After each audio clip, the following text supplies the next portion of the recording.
Hey everyone, it's Martel. It's just me this week, but I have brought along my mom. Hello. My mom is a school psychologist and infant and early childhood mental health specialist at a state university. So I thought she would be a really good person to feature this week because we're going to spend the next month talking about the broader topic of family. And because we can't cover every element of family or every component of family in 1 week, we thought we would spend a whole month covering it.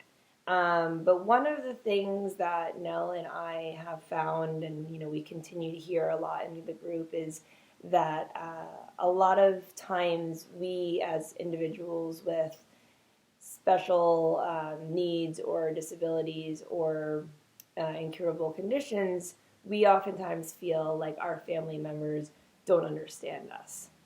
And a lot of times that results in feelings of anger or feelings of resentment.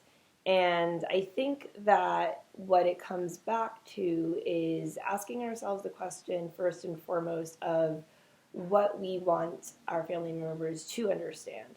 And whether it be that we want them to understand what it feels like to be us, whether we want them to understand what our fears are.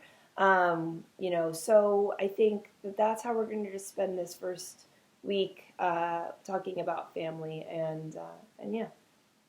So Martel and I spend a lot of time sort of talking about what we call sort of our journey to really understanding each other better. And one of the things that helped us the most, I think, is really differentiating between two feelings that we often confuse, that being sympathy and empathy.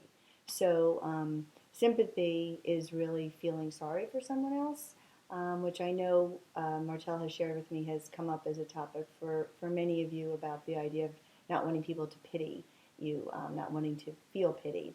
But the other emotion is empathy, and that is not sympathy. It is this idea that I understand what it feels like to be someone else.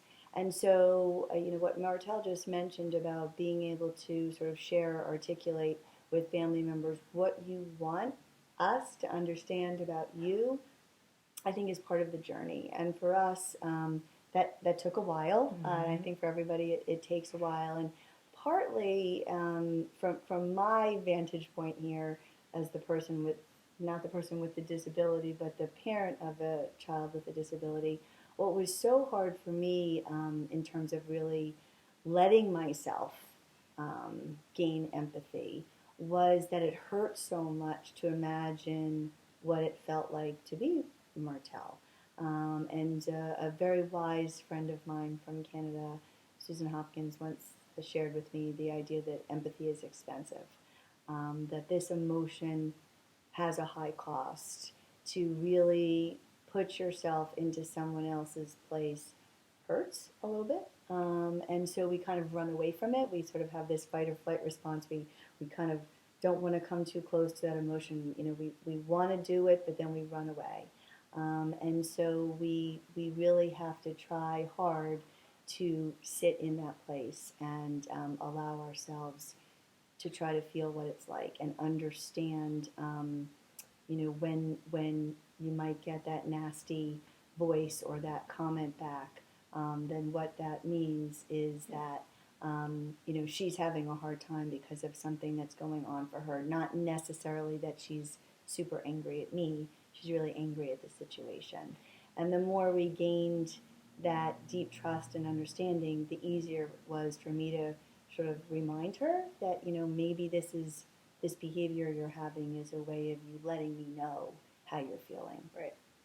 And I think that from my perspective as someone with a condition, it has helped me knowing about empathy on a deeper level and being able to, um, you know, me share what I'm going through and my mom and my other family members or my boyfriend, being able to gain a better understanding of what I am going through and also knowing how expensive empathy is, how it does hurt to be more empathetic.